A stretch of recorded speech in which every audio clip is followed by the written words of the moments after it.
Hi, I'm Tom Smith, Evo's International Colour Director, and today I'm here with our lovely model Caitlin. Caitlin already has a really beautiful natural base colour, but today we're going to elevate it further with some clever highlighting and a really nice zone toning technique that I think you're going to love. Caitlin's natural base colour is already a level 8, so it's a really nice base to work on. But I'm going to be showing you an updated version on classic highlighting and a really clever technique that's going to lighten the hair around her face in a really natural sun-kissed way. Now, it's been about 6 months since Caitlin's last colour, but we can see here the sun really affects her natural hairline. So I'm actually going to be inspired by that and work with that while still lightening all the way through the length of the hair, just retaining a little bit of shadow through the root at the top to keep things looking modern. First, I'll section the hair into 4 manageable quarters. I'll often take this approach as working in triangular sections diagonally just makes sense when breaking up a curved surface. It also really helps to make a nice blend. Our formula will be bottle blonde, powder lightener and 10 volume cream developer at a 1:2 mixing ratio. Thanks to Caitlin's natural level 8 base, 10 volume will be plenty to give us the lift that we need. I'll begin with a woven highlight around her hairline where the hair is finer. This is going to ensure a seamless result. When foiling, I'll apply the lightener just a bit down from the scalp to secure the foil. I'll saturate all the way through and then work back up to the scalp last. This means that as I'm moving the foil around applying the colour, it's still going to stay tight to the scalp. This makes for a more precise result. Once the density of the hair fills out back from the hairline, I'll move to slices. This allows me to get more colour in the hair and will give a piecier dimension to the finished result.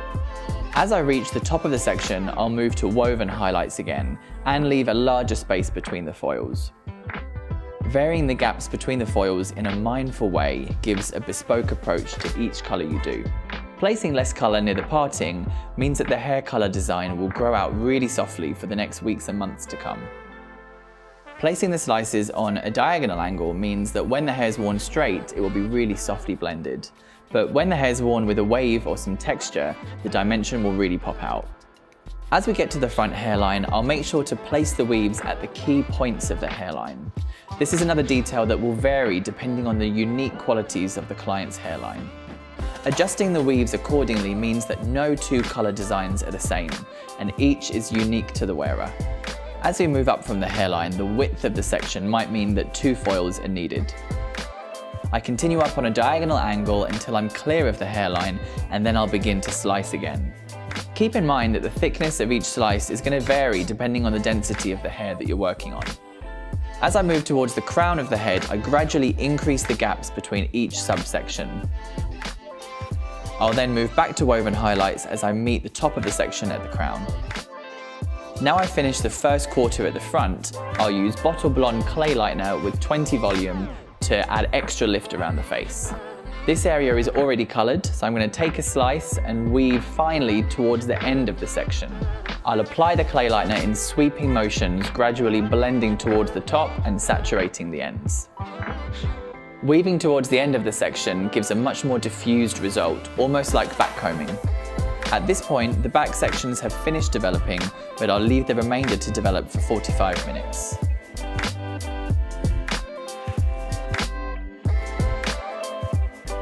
I shampoo and condition using Ritual Salvation, then towel dry, ready for the zone toning.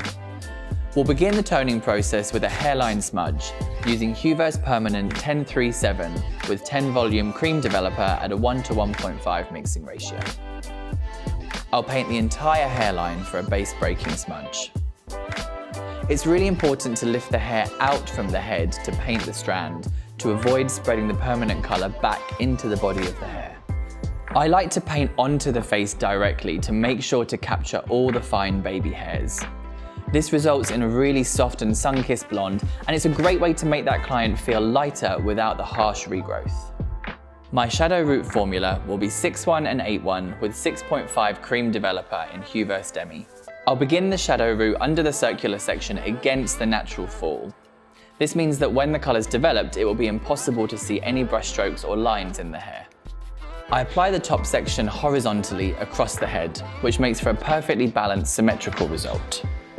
The formula for the remainder of the toning is 1037, 106 and clear in Huvers Demi with a 6.5 liquid developer.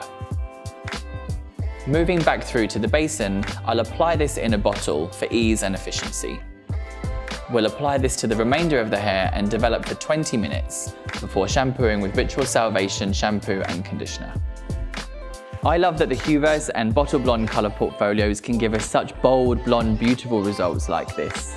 The shadow route's going to mean that the hair grows out really softly, and the extra blonde hairline gives a really seamless result.